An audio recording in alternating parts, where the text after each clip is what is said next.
You're watching Below the Line. Elijah Chester joins us, a Grammy Award winner. You're on your way to Broadway, but then things changed. Yes, LA, doing Candide, having a wonderful time. It was something was about to change. Like I said, I'd been in the opera for quite a few years, but my dream of going to Broadway was happening. I was going to Broadway as the new Candide. And as we got close to the production, I was replaced at the last minute. And that kind of fueled a bit of a depression, you know, a change in my life. I had already been performing, like I said, since I was 10, and there was a lot going on. I was having troubles in my marriage, and so I had to do some deep thought about what my future was going to hold. So what did you do? I decided to pull back a little bit.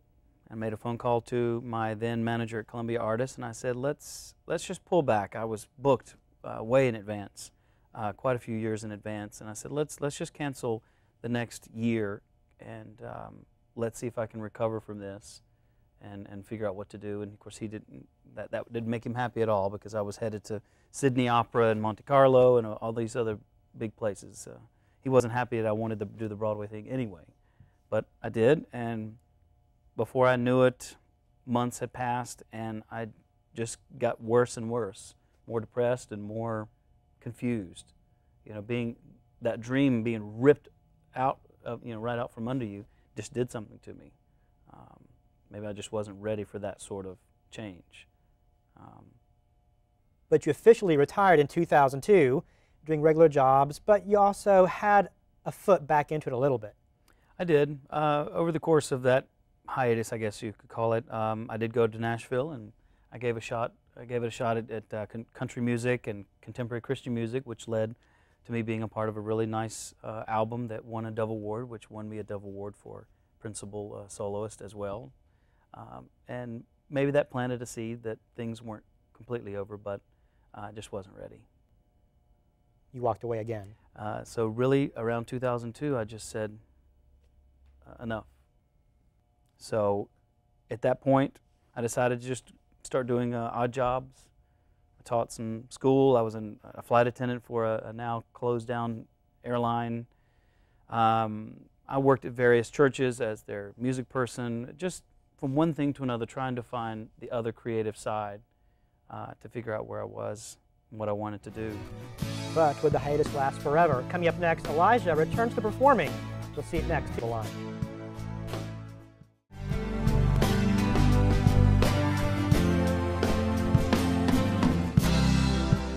We're back with actor and Dove and Grammy Award winner Elijah Chester. Elijah, why did you decide to get back into acting? Well, that would be the wisdom of my oldest child. Said to me one day as she was looking through photographs, she'd gotten her hand on one of my old photograph books and had seen the Grammy again on the shelf, and just kind of said, why don't you do this? Why have you been out for so long? She could tell that I was miserable going from job to job, and being a music director here was okay, working in offices, but she knew something was wrong. And when she asked me that question, it's a question I hadn't asked myself since maybe 2000, years ago. Why am I not doing what I'm created to do? I teach you to do what you're created to do.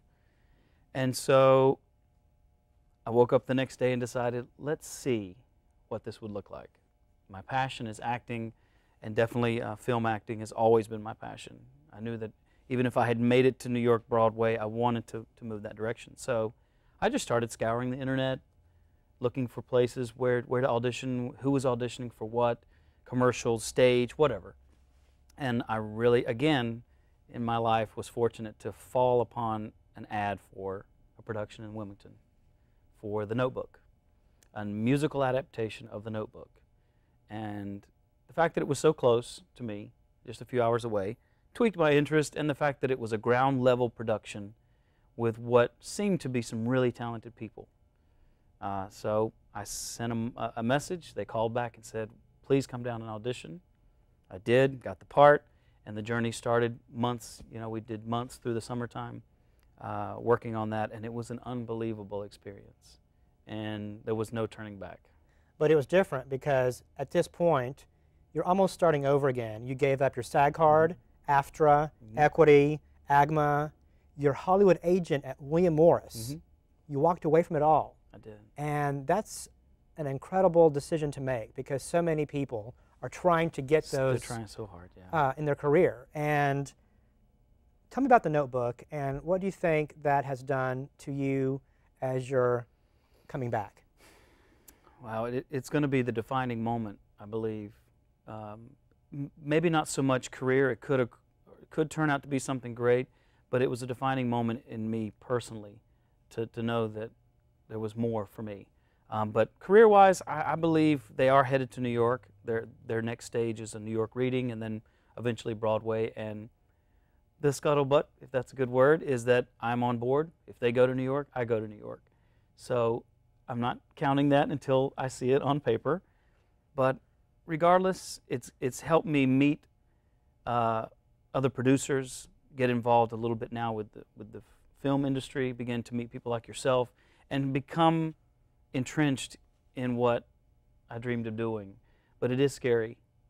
It is scary. I did this once before, and I didn't have children, and I didn't have a wife, and it was different. But I think what I have that's different is I really appreciate every moment. I don't take any of it for granted. I put myself up for things all the time that are free because I want to work with people who want to do good art. And I appreciate anything that I get. And it's totally different from when I was much, much younger, starting out.